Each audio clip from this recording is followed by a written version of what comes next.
Hindi na ubrang pambubudol ni Pangulong Ferdinand Marcos Jr. sa mga Pilipino. Ayon kay dating COMELEC Commissioner Attorney Rowena Guanzon, patunay ang pagsadsad sa negative 15 ng kanyang net satisfactory ratings sa pinakahuling survey ng Social Weather Station o SWS. Ito pong survey na ito ay makabuluhan dahil ito yung sa lahat ng pinaggagawa niya para lang ma-improve yung image niya ay hindi niya nabubudol ang tao at yan pa rin ang kalabasan, minus 15. Anya, ito rin ang pinakamalala at pinakamababang ratings ng isang pangulo sa kasaysayan ng bansa. Nangangahulugan lang ito na hindi na nasisiyahan ang mga Pilipino sa pamumuno ni BBM. Never in the history na may presidente na ganyan ang rating sa SWS survey. Minus 15. Grabe. Kumbaga, nililibing mo yung patay sa 6 feet lang under the ground. Ito 15 feet under the ground. Naniniwala rin si Guanzon na ang negative 15 ratings ni PBBM ay tunay na pulso ng taong bayan. Mulat na umano ang maraming Pilipino sa kawalan ng konkretong aksyon ng gobyerno sa iba't ibang issue gaya ng oil crisis, pagsuspinde sa excise tax at VAT, buwis na kinukolekta mula sa mga mamamayan, gayon din sa flood control anomaly na wala pa ring napapanagot, at maging ang impeachment laban kay Vice President Sara Duterte sa kabila ng pagtutol ng maraming Pilipino. Kaya ito pong minus 15 na approval rating ni BBM, totoong pulso po ito ng Pilipino. Kasi ngayon po, hindi lang po mahirap ang sakal na, nagugutom na. Pati na po ang middle class, kasama na dyan yung mga fixed, ang mga sweldo at ang mga government employees na tinatax ng gobyerno sa income tax, habang ang inflation, ang taas ng bilihin at ang taas pa rin ng presyo ng gasolina, crudo at kerosene at mga gasol. Kaya parang manhid na si BBM eh. Parang punta-punta ng Japan, ganyan. Kaya alam mo, kaya naniniwala ang tao eh, na talagang pipilitin niya na ma-impeach itong VP Sara para may chance yung kanyang kandidato. Kahit sino po ang kandidato dyan, BBM sa sunod na eleksyon, matatalo po yan. Diyan na po makikita ninyo ang galit ng tao. Sad-sad ang trust rating ni Bangag sang-ayon po sa SWS. From negative 3, abay, tumaas. Naging negative 15. Ibig sabihin, wala nang naniniwala kay Bangag. Wala nang nagtitiwala kay Bangag. Nung sinabi niya na, I will not even address that issue kung siya ay bangag, yan, wala nang naniniwala. Lahat kami naniniwala, bangag sa'yo, ikaw. Nung sinabi niya na walang sasantuhin sa pag-iimbestiga ng mga nangungurakot sa flood control, walang naniniwala sa kanya dahil alam ng lahat, siya talaga ang punot dulo ng korupsyon sa Pilipinas. Nung sinasabi niya na, pa-ismid-ismid pa siya. Nung tinanong siya tungkol dun sa charter change, walang naniniwala na wala siyang kinalaman dyan dahil alam natin ang magbebenepisyo kapag nag-charter change at walang eleksyon sa 2028, ang bangag. Nasa dugo niya na manatili sa pwesto para magpayaman. Wala talagang kabusugan ang kanilang pangungurakot. Ha?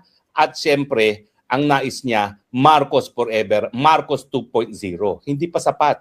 Yung halos 20 plus years na naging diktador ang ama niya, abay gusto pa talaga another 20 plus year na siya naman ngayon. Pero ang Pilipinas hindi nakakayanin. Kaya nga napakaganda na SWS, negative 50 na siya. Bakit ko sinasabi yan? Ang SWS po ay pag-aari ng mga Pinklawan na alam natin nakaalyado ngayon ng mga Marcos, Bangag. So sa totoo lang, kapag lumabas in a few weeks, siguro sa susunod na linggo, Pulse Asia, yan ang totoo na walang magic, baka negative 30 pa ang trust rating ni Marcos. Ano ba mga bagay-bagay na dahilan kung bakit sumadsad ang kanyang trust rating? Unang-una, pagiging bangag.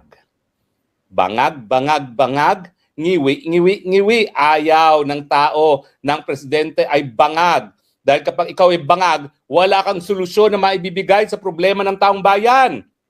Kaya kinakailangan, umalis ka na dyan sa pwesto mo. Dahil ikaw ang problema. Hindi ikaw ang solusyon habang ikaw ay wala sa tamang pag-iisip dahil ikaw ay bangag.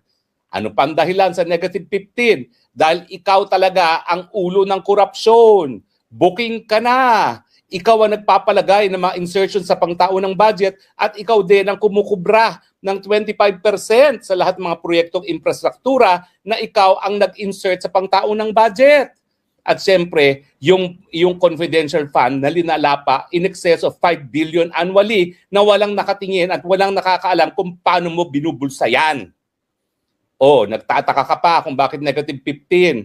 At siyempre, nandyan din yung kinakaladkad mo sa kuko ng digmaan ng Pilipinas sa pamamagitan ng pamimigay ng teritoryo natin, hindi lang para sa base militar, kundi para maging ammunition factory pa para sa mga Amerikano. Alam niyo yung sinasabi nila na security zone na ang iiral ay Batas Amerika at ang magpapatakbo ay mga Amerikano? Wala pong legal na basihan yan. Ang legal na basihan lamang para magkaroon ng mga base militar rito ay sa pamamagitan ng tratado. Wala naman tratado yan. Sinasabi nila na investment lang daw yan. Investment, bakit hindi umiiral ang Batas Pilipino sa loob ng investment zone na yan? Ang gagawin po nila, yung mga microchips na kinakailangan nila para sa kanilang mga bomba, ililipat nila galing Taiwan papunta rito. Dahil pagka nagkaputukan sa Taiwan, mawawala ang kanilang mga supply ng mga microchips para sa kanilang mga bomba. Ganyan po yan. Ibig sabihin, kapag nagkaroon ng gera, tatargetin din ng mga kalaban ng Amerika yung ammunitions factory na gagawin dyan sa Subic. Yan ang pang-apat na dahilan. Ano pang mga dahilan? Pang-lima, walang tigil na pagtaas sa presyo ng bilihin at huwag yang sisisihin ang putukan sa gitnang silangan. Dahil bago pa nagputukan, talaga namang problema na ang inflation sa Pilipinas, pinalala lang. At dahil nga wala siya sa tamang pag-iisip, wala tayong solusyon dito sa napakatindi ng problema na pagtaas sa presyo ng bilihin. Pang-anim, kakulangan ng trabaho, natural. Dahil nga sa korupsyon, dahil sa pagiging bangagang presidente, wala nang gusto mamuhunan sa Pilipinas. Dahil alam nila na wala naman negosyo rito kung hindi ang mga negosyo ng mga cronies ng mga Marcos at sila lang ang mga yumayaman. At hindi patas, kumbaga, ang playing field. O, di ba? O ano pa bang gusto niyong dahilan? Lahat narariyan na. Lahat ng kamalasan sa buhay ng Pilipinas, kagutuman, kawalang ng hanap buhay, mataas sa presyo ng bilihin, lahat yan, maitatrace natin dahil kay Marcos bangag, dahil in the first place, siyang dapat nagbibigay ng solusyon. Walang solusyon na naibibigay. At hindi lang yan. Gusto pang manatili sa pwesto till kingdom come sa pamamagitan nga ng charter change. Pag-usapan lang natin sandali yung walkout. Wow, ang gagaling ng mga minorya pa, walkout. Sino mga namuno ng walkout? Yung Ontivirus na hipokrita. Hipokrita numero 1, Ontivirus. Pangilinan. Nung si Laila de Lima ay nakakulong, sila mismo nag-sponsor ng resolusyon para makaparticipate si Laila de Lima online. Tapos ngayon kay Bato, tututol sila, pa-walkout pa. Bakit? Nag-walkout ba yung mayorya nung panahon na sinusulong nila yung resolusyon para kay Laila de Lima? Di ba hindi? Dahil talaga naman trabaho ng mga senador yan, makipagbalitaktakan. Bakit hindi makipagbalitaktakan? Bakit nagwo-walkout? Now, may nagtatanong, ano ba epekto nun? Doon sa butuhan. Well, alam niyo po, depende yan kung nagkaroon nga ng butuhan. Kung nagkaroon ng butuhan bago sila nag-walk out, motion carried. Pero ang tingin ko po, walang butuhan nangyari. Sila ay nag-walk out bago magbutuhan. Ano pong importansya ng magkakaroon ng butuhan? Kasi kung ang butuhan ay 12-0, there being a quorum, no, nagsimula ang Senado, tuloy-tuloy po ang quorum na yan, hindi mawawalan ng bisa. Pero kung wala pa pong butuhan at the end, bago mag-walk out, tinanong naman ni Tito Soto kung may quorum pa, yun po. Kung hindi nagbutuhan, motion not carried. So sa isang araw pa o sa ibang araw pa, pagbubutuhan muli. Pero yung mga hipokritong antivirus na yan, hipokritong mga pangilinan na yan, si Mr. Noted, napakaganda nung sinabi ni Ligarda. Nung panahon mo, noted ka lang. Ayaw mo akong pasilitain. Pero ikaw, hindi kita sinusupil magsalita. Pakikinggan kita. Kaya lang, huwag kang sasabay habang nagsasalita ako. Di ba? Naku, supalpal ang pangilinan na yan. Mga hipokrita. Kapag kakampi, gusto nila online. Pag hindi kakampi, ayaw nila. Makulong din sana kayo at tingin ko naman darating ang panahon. Naku, ikaw antivirus, pag yan, inisa-isa, hinimay-himay kung ano nangyari sa PhilHealth nung ikay nakaupo dyan, na napakadami mong mga advertisement dahilan para nanalo ka, tignan natin. Matagal po ang prescriptive period dyan. Kaya antayin mo ang panahon mo na ikaw mismo makukulong din. Sigurado ako dyan. Makakarma ka sa lahat ng mga pinagagawa mo, antivirus, numero 1, hipokrita.